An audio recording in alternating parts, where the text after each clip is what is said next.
দাদাৰ সপোনৰ ঘৰ।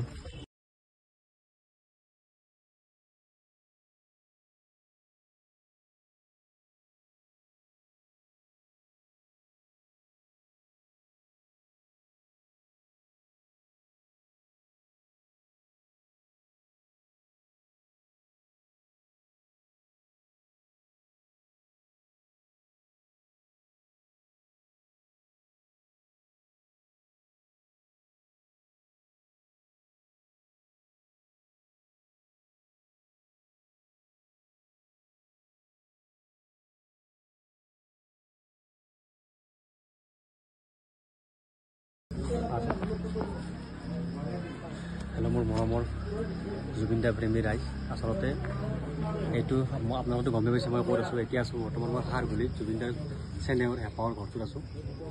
কাৰণ দাদাৰ বহুত এটা আশা আছিল, দাদাৰ আশাটো আশা হৈ ৰৈ গ'ল, দাদাৰ সপোনটো সপোনেই হৈ ৰৈ গ'ল। কাৰণ ইয়াতে থাকিবৰ কাৰণে পৰিস্থিতি যিহেতু দাদাই প্ৰাকৃতিক পৰিৱেশৰ লগত থকা মানুহ, গতিকে প্ৰাকৃতিক পৰিৱেশৰ মাজতে ঘৰটো বনাইছিল আৰু ভাবিছিলে ব্ৰহ্মপুত্ৰ ভাল পাইছিল, ব্ৰহ্মপুত্ৰ চাই দাদা থাকিব বিচাৰিছিল। কিন্তু আমাৰ দাদাৰ আশাটো আশা হৈ ৰৈ গ'ল।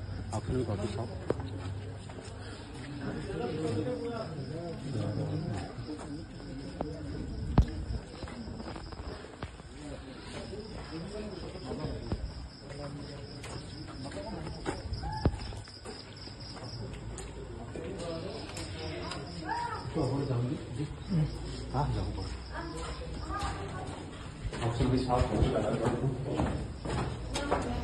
দাদাই ঘৰটো সুন্দৰকৈ বনাইছিল, মানে নিজৰ হিচাপত বনাইছিলে,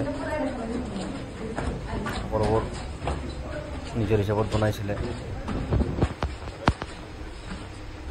সুন্দৰকৈ বনাইছিলে দাদাই ঘৰটো কিনিছিলে।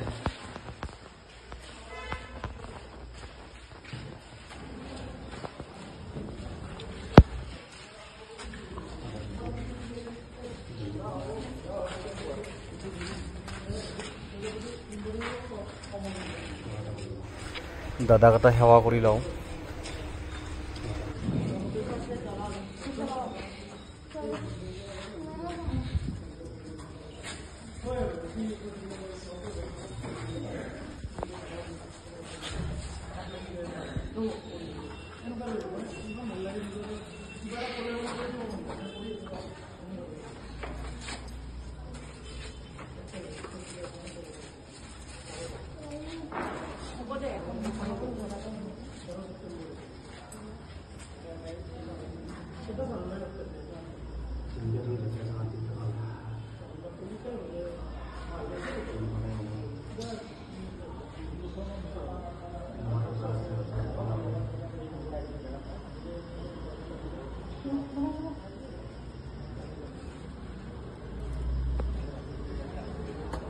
জয় জুবিন দা, জয় জুবিন দা, জয় জুবিন দা।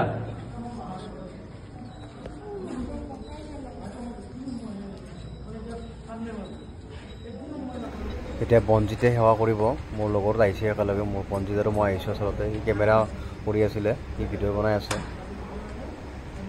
এইটো বনজিত, কি সুন্দৰ লোকেশ্যন। দাদা সেৱা কৰিব। আচলতে দাদা থাকিব নাপালে ঘৰটোত, গতিকে দাদাৰ লগত যিকেইজন মানুহে অন্যায় কৰিছে ভগৱানে উচিত শাস্তি দিব।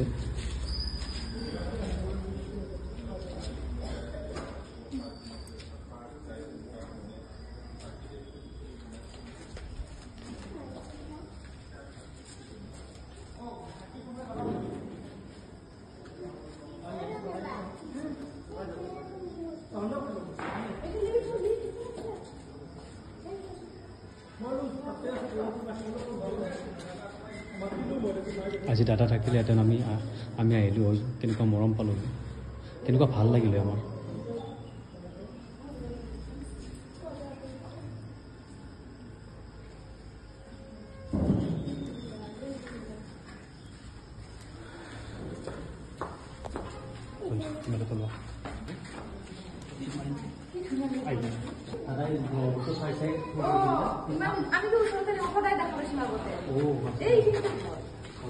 কেনেকুৱা লাগিছে?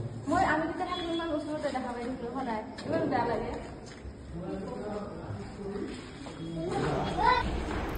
আমি এতিয়া ওপৰলৈ যাম, একদম ছাদত যাম। আমি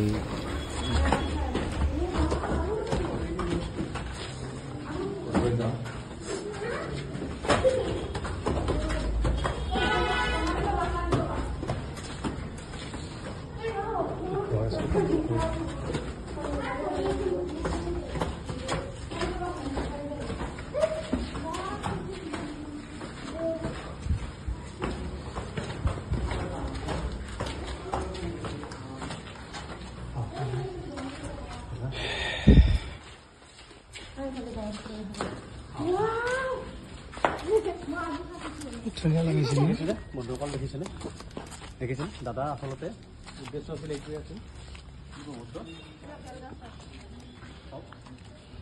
ৰাতি কাৰণে গম পোৱা নাই। দেখিছেনে ব্ৰহ্মপুত্ৰ দেখা পায়। দাদা আচলতে এটি বিচাৰিছিল তাতে যিহেতু প্ৰকৃতি পৰিৱেশত থকা মানুহ, ব্ৰহ্মপুত্ৰৰ বুকুত থকা মানুহ, গতিকে ব্ৰহ্মপুত্ৰ চাই দাদা ইয়াতে থাকিব খুজিছিল। কিন্তু দাদাৰ সপোনেই হৈ ৰ'ল, দাদাৰ আশাবিলাক আশা হৈ ৰ'ল। দেখিছেনে এইটো দেখিছেনে? জুম কৰাচোন, কি সুন্দৰ পৰিৱেশ দেখা দিছে। গতিকে কি ক'ম, গতিকে আচলতে মোৰ অলপ দেৰি হ'ল, কাৰণ যিহেতু মই সোণাপুৰলৈ গৈছিলোঁ, ইয়াতে আহোঁতে অলপ মোৰ দেৰি হ'ল। কি ক'ম, ভাষা নাই। গতিকে আমাৰ শেষত এটাই কওঁ, জুবিন দা য'তে আছে শান্তিত থাকক, সুখত থাকক। জুবিন দাৰ আত্মাই যাতে শান্তি পায় আৰু জুবিন দা অমৰ, জুবিন দা আমাৰ মাজত সদায় জীয়াই থাকিব আৰু আমাক ন্যায় লাগে। জয় জুবিন দা, জয় জুবিন দা, জয় জুবিন দা, জয় আই।